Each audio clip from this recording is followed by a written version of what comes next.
빌립보서 강의 22번째 시간입니다. 빌립보서 4장 4절로 7절입니다. 같이 읽겠습니다. 주 안에서 항상 기뻐하라. 내가 다시 말하노니 기뻐하라. 너희 관용을 모든 사람에게 알게 하라. 주께서 가까우시니라. 아무것도 염려하지 말고 다만 모든 일에 기도와 간구로 너희 구할 것을 감사함으로 하나님께 아뢰라. 그리하면 모든 지각이 뛰어난 하나님의 평강이 그리스도 예수 안에서 너희 마음과 생각을 지키시리라. 아멘. 빌립보서에 기뻐하라 라는 표현이 유난히 많이 등장한 것을 아십니까? 오늘 우리가 같이 읽은 말씀에도 2번 등장했는데 빌립보서에만 이 단어가 9번 사용됐습니다. 바울이 이 기쁨이란 단어를 그의 모든 서신을 통틀어 37번 사용했는데 이 빌립보서에만 9번입니다. 압도적입니다. 그만큼 빌립보 교회에 시련이 많았다는 그런 뜻이기도 한 거죠. 교회 내부의 갈등, 특히 십자가의 원수들이 되어버린 그 유사복음의 유력 인사들이 지금 교회에 활개를 치고 있으니 얼마나 힘든 시간을 보내고 있었겠습니까? 이전에는 함께 복음을 기쁘게 받았던 동무들이었을지도 모르는데 지금은 서로 마주치기조차 부담스럽게 되었단 말이죠.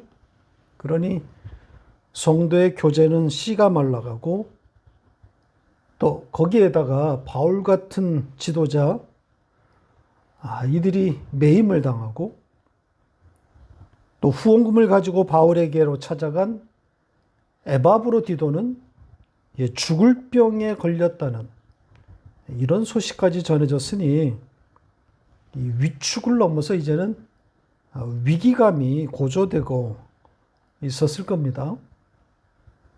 그 무력감에 아마 허덕이고 있었을 겁니다.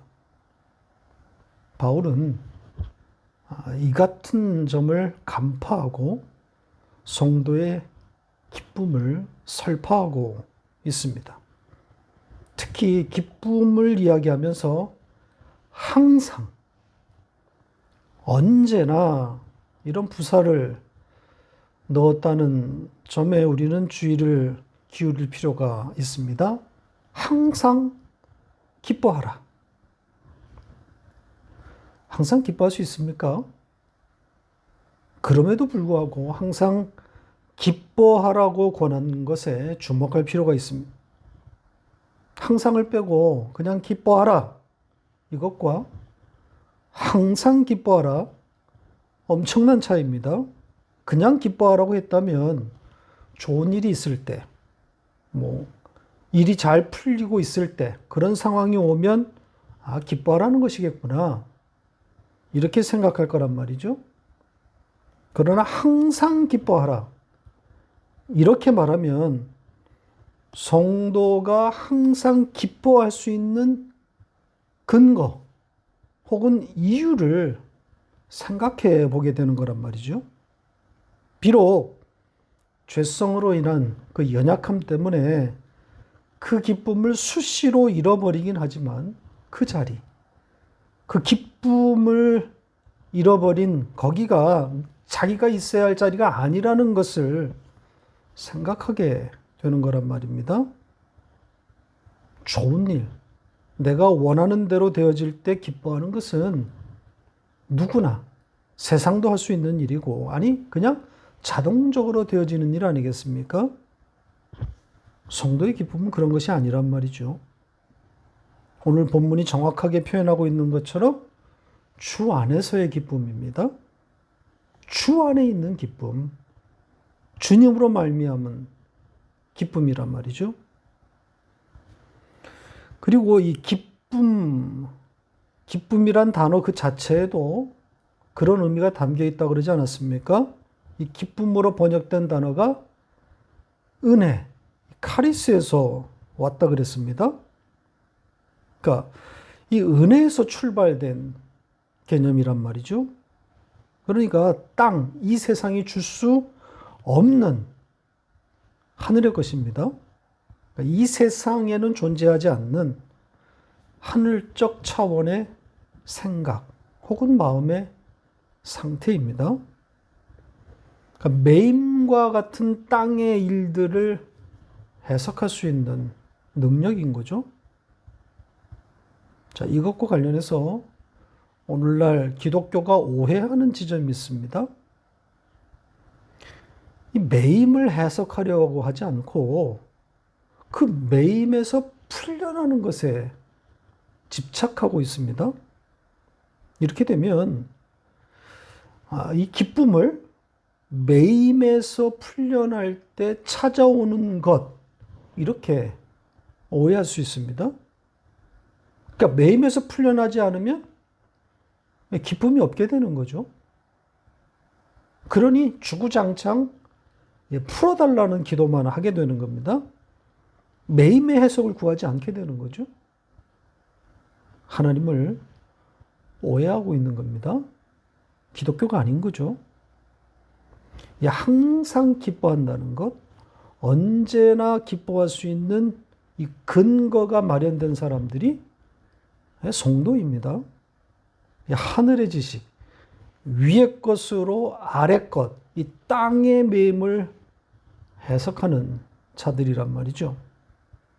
그러니까 매임이 해석될 때 기쁨이 찾아오게 되는 것 아니겠습니까? 바울은 이 기쁨, 이 주 안에서의 그 기쁨에 대해서 여러 수사법을 동원해서 재차 강조하고 있습니다. 자, 기뻐하라고 2번 반복했을 뿐 아니라 그 반복된 표현 중간에 내가 다시 말하노니, 자, 이런 표현을 삽입시켜서 뜻을 강화하고 있습니다. 자, 그런데 이 내가 다시 말하노니 라는 이 표현 좀 들여다보면 흥미롭습니다. 우리 성경은 원문과 달리 내가 다시 말한다, 이렇게 현재 시제로 번역했습니다. 킹제임스도 똑같이 현재로 번역했습니다. 그러나 원문은 말하다, 현재가 아니라 말할 것이다, 미래의 시제를 썼습니다. 문맥으로 볼 때 분명 현재 시제가 자연스럽습니다. 그래서 아마 우리 성경이나 킹제임스 모두 현재 시제로 번역한 것 같아요. 자, 그러면 바울은 왜 부자연스럽게 미래 시제의 동사형을 사용했을까요? 이런 질문을 갖게 되지 않겠습니까?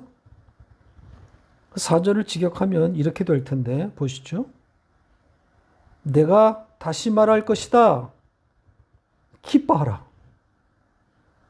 자, 이 원문의 취지를 그대로 살릴 수 없을까요? 바울이 지금 편지로 자기의 심정을 빌립보 교회에 전하고 있습니다. 대면으로 전하는 이야기가 아니란 말이죠.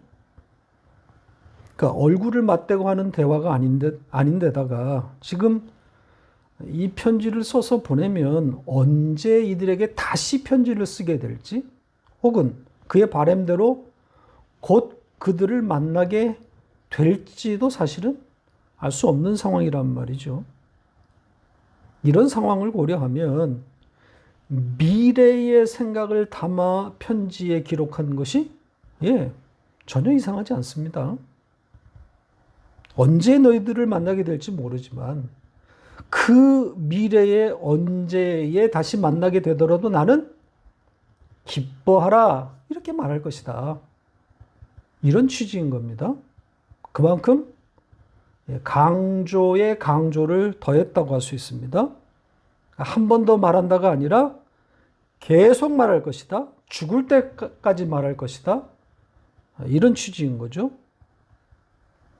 우리는 정말 언제나 기뻐할 수 있는 자들이란 말이지. 이런 의미입니다. 그러니까 성도는 무엇으로 기뻐하는 자들인가? 여기에 대한 그 의미를 잘 담고 있는 문장이라고 할 수 있습니다. 다음 절로 넘어갑니다. 5절입니다. 어떤 내용입니까? 너희 관용을 모든 사람에게 알게 하라. 이렇게 말하면서 주님께서 가까우시다. 이렇게 말합니다. 자, 관용이 뭡니까? 한글 사전에는 남의 잘못 따위를 너그럽게 받아들이거나 용서함. 이렇게 정의되어 있습니다. 그러니까 관대하라는 거죠. 모든 사람에게 그 관대함을 보여주어서 그들로 알게 하라. 이런 취지입니다. 그러면서 왜냐하면 주님이 곧 오실 것이니까 이런 내용입니다. 자, 우리 성경을 편견 없이 읽으면 주님 오실 때가 얼마 남지 않았으니까 세상 모든 사람들에게 이 기독교인의 관대함을 보여주어서 그들로 하나님을 알게 하자. 이런 취지 아니겠습니까? 얼마 남지 않은 시간이니까 이웃사랑을 더욱 실천하자. 이렇게 읽혀집니다. 과연 그런 내용일까요? 이 관용, 관대함으로 번역된 단어를 잘 들여다보면 생각이 달라질 겁니다. 자, 이 단어가 사용된 다른 한 문장을 먼저 보겠습니다. 고린도전서 5장 8절 같이 읽겠습니다. 이러므로 우리가 명절을 지키되 묵은 누룩으로도 말고 악하고 악의에 찬 누룩으로도 말고 누룩이 없이 오직 순전함과 진실함의 떡으로 하자. 보시는 것처럼 여기 명절을 지키다, 축제에 참가한다는 뜻이거든요. 바로 이 동사에서 파생되었습니다. 축제에 참가하다. 여기까지 뜻이 변천되었지만 이 단어의 원뜻은 무엇과 같이 되다. 이런 뜻입니다. 그러니까 같은 자리에 있다. 같은 처지가 되다. 이런 의미입니다. 그러니까 이런 뜻을 가진 단어에다가 위를 뜻하는 전치사 에피를 붙여서 만든 합성어입니다. 그러니까 위에서 같은 처지가 되다. 그 자리에서 같은 처지이다. 이런 뜻입니다. 관대함과는 뉘앙스가 아주 다르죠. 그러니까 관대함이 아니라 동질감, 공동체 의식, 이런 것이 더 맞습니다. 나는 너와 같아. 우린 같은 생각을 가진 동무야. 이런 의미입니다. 그래야 뒤에 이어진 주님이 가까우시다 라는 이 표현과 자연스러워집니다. 이 주께서 가깝다. 이것도 의도가 담긴 번역입니다. 다분히 주님의 재림으로 읽으라는 암시인 거죠. 그런데 곧 주님이 오실 것이다. 이런 뜻이면 지금 설명드린 같은 생각을 가졌다. 같은 처지다라는 이 앞문장과 아주 부자연스럽게 된단 말입니다. 우린 같은 생각을 가진 사람이야. 그런데 주님이 곧 오실 것이야. 맞지 않아요. 그런 이야기가 아닌 거죠. 그게 아니라 우리는 같은 생각을 가진 사람들이지. 주님이 옆에 계시잖아. 우린 주님이 옆에 함께 있는 그런 동무들이야. 이런 취지란 말이죠. 자, 여기에 이 가깝다라고 번역된 이 단어 어떻게 사용되었는지 한 용례만 보겠습니다. 마태복음 24장 33절 같이 읽겠습니다. 이와 같이 너희도 이 모든 일을 보거든 인자가 가까이 곧 문 앞에 이른 줄 알라. 자, 이거 보시는 것처럼 자, 이게 지리적으로 가깝다 혹은 시간적으로 가깝다. 각각 다르게 해석할 수 있는 여지가 있는 문장입니다. 이 앵구스라고 하는 이 단어가 시간적으로 가깝다, 또 물리적으로 가깝다, 이렇게 쓰이고 있단 말이죠. 자, 그럴 때도 시간으로 쓰일 때도 매우 가깝다. 바로 오신다. 또 장소로 물리적으로 쓸 때도 바로 옆에 있다. 이런 뜻으로 쓰입니다. 그런데 오늘 본문 문장에서는 시간의 의미를 담은 것이라고 볼 수가 없습니다. 이 문장에 동사가 생략되어 있기 때문에 확정적으로 말할 수는 없지만 시간의 가까움보다는 지리적 가까움으로 보입니다. 주님이 바로 옆에 계시다는 거예요. 주님을 바로 곁에 두고 있는 너희들은 그 동일한 생각, 그 같은 마음을 모든 동료들로 하여금 알게 하라, 소통하라는 거예요. 그래서 여기에 이 알게 하다, 이 단어를 기노스코로 사용했단 말이죠. 세상 사람이 아니라는 거죠. 그러니까 우리 번역대로 관용, 관대함 이렇게 되면 기노스코를 쓸 이유가 없습니다. 이 너그러움, 관용은 그냥 보면 다 알 수 있는 거 아닙니까? 깊은 알미 아니란 말입니다. 하늘의 그 생각, 그 위의 생각을 가진 사람들과 함께 나누어라, 소통해라, 코이노니아를 말하고 있는 겁니다. 그래서 깊이 알다, 영으로 알다, 깨닫다, 이런 의미를 담아서 기노스코 동사를 사용한 겁니다. 자, 다음 내용으로 갑니다. 6절과 7절인데요. 아주 유명한 구절입니다. 유명한 구절인 만큼 좀 꼼꼼하게 살펴볼 생각입니다. 6절부터 보겠습니다. 두 개의 명령문으로 구성되어 있습니다. 우리 성경에 의하면 첫 번째는 염려하지 말라는 것이고 뒤에 것은 기도하라는 명령입니다. 자, 살펴봐야 할 것들이 많습니다. 특히 여기에 사용된 단어들이 예사롭지 않습니다. 우선 직역한 문장을 보시죠. 요 하이라이트로 된 단어들이 보이시죠? 이전에 자세히 설명드린 바 있었던 단어들입니다. 시중에 감사와 기도로 번역되고 있는 단어들입니다. 이 단어들에 대해서는 조금 이따 다시 살펴보기로 하고 차례대로 앞문장부터 보겠습니다. 아무것도 염려하지 말라. 이렇게 문장이 시작되고 있습니다. 엄청난 내용이죠. 이럴 수만 있다면 얼마나 좋겠습니까? 앞에서 말한 바 있는 항상 기뻐하라. 이 말씀과 짝이 되는 내용입니다. 항상 기뻐하라는 말씀과 마찬가지로 아무것도 염려하지 말라. 이 말씀도 현실적이지 않은 내용이지만 그러나 성도의 현실을 담고 있는 거죠. 위의 것, 하늘을 알면 땅의 매임이 해석되는 것이니까 염려할 일이 아니라는 그런 의미를 담고 있는 겁니다. 염려할 일이 아무것도 없다. 일도 없다. 그런 뜻을 가진 문장입니다. 역시 성도가 있어야 할 마땅한 자리, 이걸 담고 있는 거죠. 그러니까 하나님이 당신의 백성들을 당신의 열심으로 끌어다 놓는 자리를 말하고 있는 겁니다. 두 번째 명령문을 볼까요? 기도에 대한 내용을 담았는데요. 자, 이참에 이 기도에 대해서 다시 한번 좀 정리하고 가겠습니다.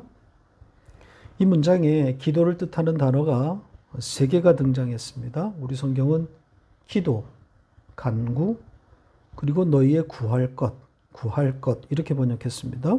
이 중에서 이 세 번째 단어 구할 것 이렇게 번역된 단어를 좀 보면요. 이 단어가 바로 아이테오입니다. 이 제테오와 아이테오에 대해서 설명드린 적이 있는데 기억이 나시는지 모르겠습니다. 저의 빌립보서 강의 5번째를 참고하시기 바랍니다. 자, 이 아이테오가 문장의 앞에 두 단어, 그러니까 기도와 간구로 번역된 그 두 단어를 받은 겁니다.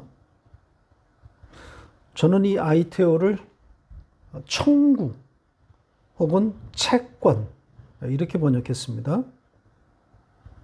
이 아이테오는 채권자가 채무자에게 갚을 것을 요구할 때 쓰는 단어라고 그랬죠. 그러니까 요구할 권리를 가지고 있다는 그런 뜻입니다. 그러니까 하나님께 아이테오 하게 되면 하나님은 그냥 주셔야 되는 겁니다. 하나님은 채무자가 되는 거란 말입니다. 그러니까 아이테오의 청구를 하나님께 하게 되면 하나님은 채무자가 되어서 무조건 줘야 합니다. 그러니까 권리가 하나님께 있지 않다는 거예요. 요구하면 자동적으로 내주어야 하는 겁니다. 그게 기도, 아이테오입니다. 이렇게 아이테오의 기도를 하게 되면 그 어떤 것도 이루어집니다. 그래서 이런 말씀이 있는 겁니다. 보세요. 요한복음 15장 7절 같이 읽겠습니다. 너희가 내 안에 거하고 내 말이 너희 안에 거하면 무엇이든지 원하는 대로 구하라. 그리하면 이루리라. 지금 무엇이든지 원하는 대로 구하라 그러죠. 그러면 이루어 주시겠다 그럽니다. 자, 여기에 구하라가 바로 아이테오입니다. 그러니까 아이테오의 기도를 하면 다 이루어진다는 거예요. 그럼 이 아이테오의 기도가 뭡니까? 어떤 기도죠? 지금 읽은 이 말씀에 중요한 힌트가 있습니다. 뭡니까? 너희가 내 안에 거하고 내 말이 너희 안에 거하면 이런 표현입니다. 어떤 상태를 말하고 있는 겁니까? 바로 연합이죠. 예수 그리스도와의 연합. 여러분들의 영적 현실을 고스란히 담고 있습니다. 그러니까 그리스도와 신비적으로 연합을 이룬 성도의 기도는 무엇이든지 이루어진다. 이런 뜻 아닙니까? 그러니까 채권자의 요구, 채권자의 청구이기 때문에 채무자인 하나님은 주셔야만 하는 겁니다. 이렇게 하나님은 주실 수밖에 없는, 주셔야만 하는 그런 자리로 전락하는 겁니다. 자, 이 채권자의 청구, 하나님이 주실 수밖에 없는 그런 기도. 이게 아이테오의 기도고 성도의 기도인데 그런 의미에서 그 외의 것들, 그 외에 하나님께 우리가 기도라고 하는 것들은 엄밀한 의미에서 기도라고 할 수 없습니다. 그런 건 단지 나의 소원, 나의 필요, 혹은 나의 한수, 하소연이라고 우리가 말합니다. 그런데 교회가 이런 걸 기도라고 가르치고 있습니다. 물론 이런 걸 들고 하나님께 부르짖었다고 해서 나쁜 것은 아니겠지만 적어도 교회는 이런 것들이 기도가 아니라는 것 정도는 가르쳐야 하는 것 아닙니까? 그래서 우리가 기도를 말할 때 주기도로 돌아가게 되는 겁니다. 본질적으로 성경이 말하는 기도는 이것밖에 없어요. 주님이 이 기도밖에 가르치지 않았단 말이죠. 다른 기도는 말한 적이 없어요. 하나님의 나라와 진리를 향한 기도만이 기도인 거죠. 나머지는 인간의 하소연이고 탄식입니다. 이것을 금지할 필요는 없습니다. 인간의 연약함이 뭐 이 자리에 있게 하는 건 어쩔 수 없단 말이죠. 그러나 이것을 기도를 할 수는 없는 겁니다. 그 정도는 가르쳐야 하는 거 아니겠습니까?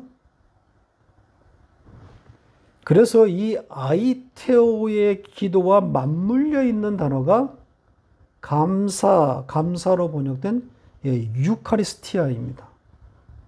기도에는 이 유카리스티아가 동반되는 거란 말이죠.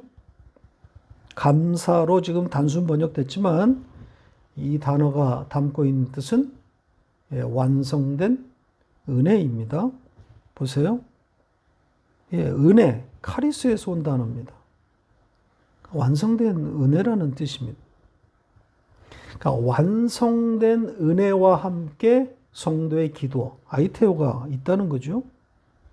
그러니까 은혜를 받은 자, 은혜를 아는 자, 성도만이 기도할 수 있다는 겁니다. 그 은혜, 그 십자가로 말미암아 성도는 채권자가 되는 것이고 그 아들을 주신 하나님은 채무자로 전락하는 거란 말입니다. 십자가 때문에. 그래서 그 아들의 이름으로 구하는 모든 기도에 채무자인 하나님은 응답할 수밖에 없는 겁니다. 바울은 이런 기도, 이런 요구, 청구가 하나님께 알려지도록 하라. 수동태를 써서 명령하고 있습니다. 성도의 권리를 사용하라는 거죠. 자, 마지막 절로 갑니다. 7절은 내용상 6절에 종속되어 있습니다. 6절의 결과라고 할 수 있습니다. 아무것도 염려하지 말고 또 아이테오의 기도를 하게 되면 이렇게 될 것이다. 일어날 일을 말하고 있습니다. 어떻게 된다 그럽니까? 하나님의 평강이 너희의 마음과 생각을 지키실 것이다. 아주 독특한 표현법입니다. 주어가 하나님이 아니라 하나님의 평강, 평화가 주어로 등장했습니다.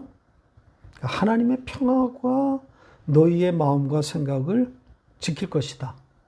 보호할 것이다. 이렇게 표현했습니다.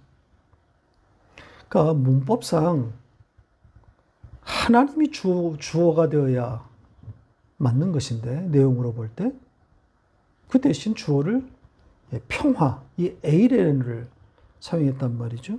의인화시킨 거죠. 평화가 너희를 지킬 것이야. 그러면 왜 하나님 대신에 평화를 주어로 등장시켰겠습니까?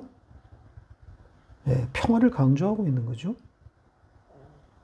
그러니까 하나님 대신 이 평화를 등장시킨 것도 그렇고 이 평화, 이 에이레네가 또 문장의 첫 단어로 등장한 것도 다 강조인 거죠. 이 평화를 강력하게 어필하고 있는 겁니다. 그러니까 마음이 무너진 빌립보 교회를 염두에 두고 있는 겁니다. 그리고 이 하나님의 평화를 좀 더 강조하고 설명하기 위해서 모든 지각에 뛰어난 하나님 이렇게 수식을 더했습니다. 여기에 이 지각이라고 번역된 단어는 바울의 전유물 같은 그런 단어입니다. 성경에 이 단어가 24번 나오는데 세 곳을 빼놓고선 전부 바울이 사용했습니다. 이 단어는 지식적인 어떤 것 이런 의미가 아니고 깨달음, 인식, 그러니까 내면의 상태를 담고 있는 단어입니다. 자, 바울이 처음 이 단어를 사용한 곳으로 가보겠습니다. 로마서 1장 28절 같이 읽겠습니다. 또한 그들이 마음에 하나님 두기를 싫어하며 하나님께서 그들을 상실한 마음대로 내버려 두사 합당하지 못한 일을 하게 하셨으니 보시는 것처럼 여기서는 마음으로 번역했습니다. 이 외에도 용례들을 보면 정신, 이성, 마음 이런 내면의 상태를 담고 있는 그런 단어입니다. 그러니까 하나님은 인간의 정신, 그 마음, 그 내면의 그 깊은 상태, 이것을 뛰어넘는다는 거죠. 인간의 모든 것, 깊은 곳을 뛰어넘는다. 지금 여기에 이 지각에 뛰어나다라고 번역했는데 약합니다. 원뜻은 위로 넘어가다예요. pass over, 넘어가는 거죠. 그러니까 하나님의 그 깊은 속을 속속들이 아시는 초월적 존재라는 그런 의미입니다. 그러니까 바울이 하나님의 평화를 말하면서 왜 하나님에 대한 이런 수식을 붙였겠어요? 그러니까 인간이 생각하는 평화와 하나님의 것이 다르다는 거죠.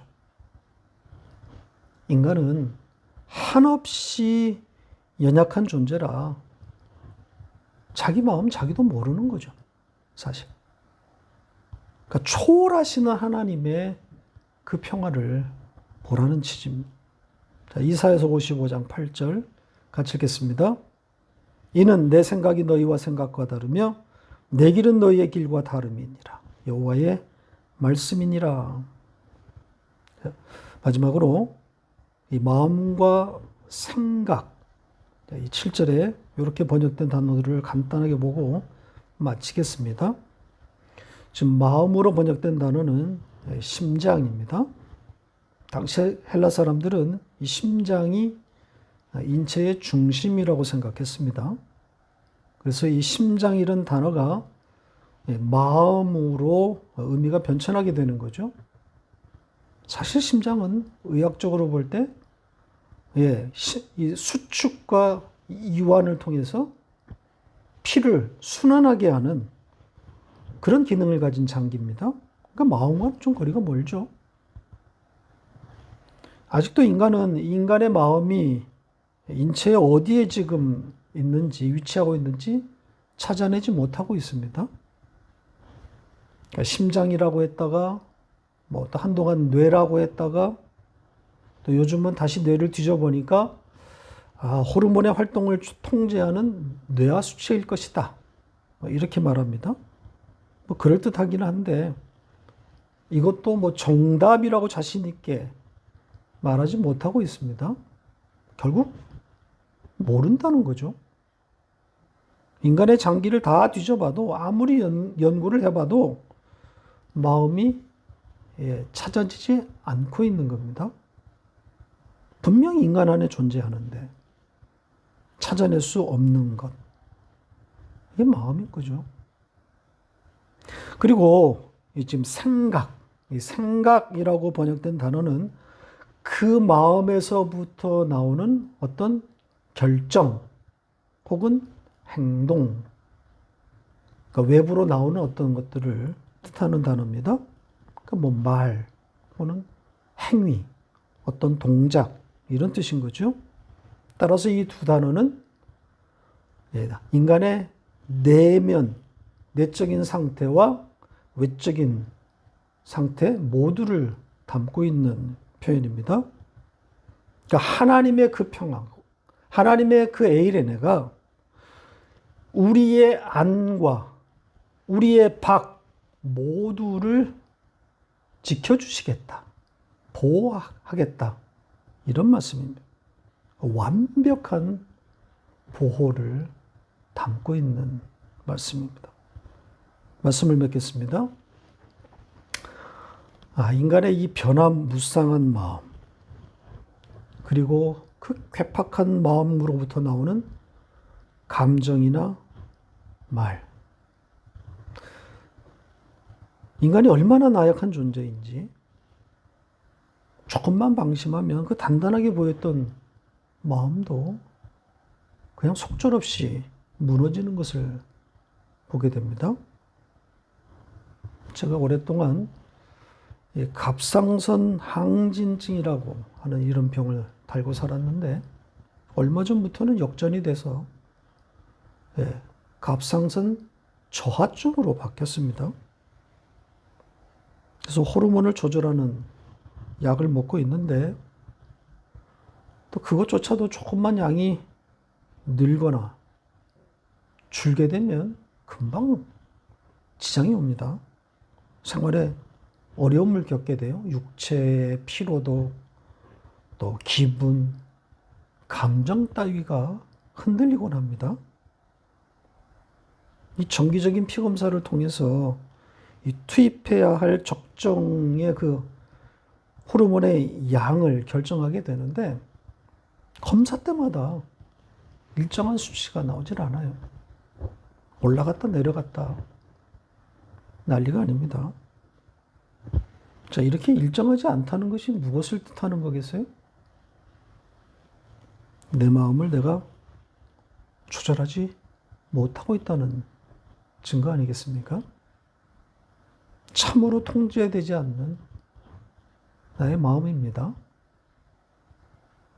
다행스러운 소식은 오늘 본문 말씀이 말하듯이 하나님의 평화가 나의 이런 약하디 약한 마음과 또 그 약한 마음에서부터 나오는 온갖 것들을 지켜주시겠다, 보호하시겠다, 이렇게 말씀하시니 감사할 따름입니다.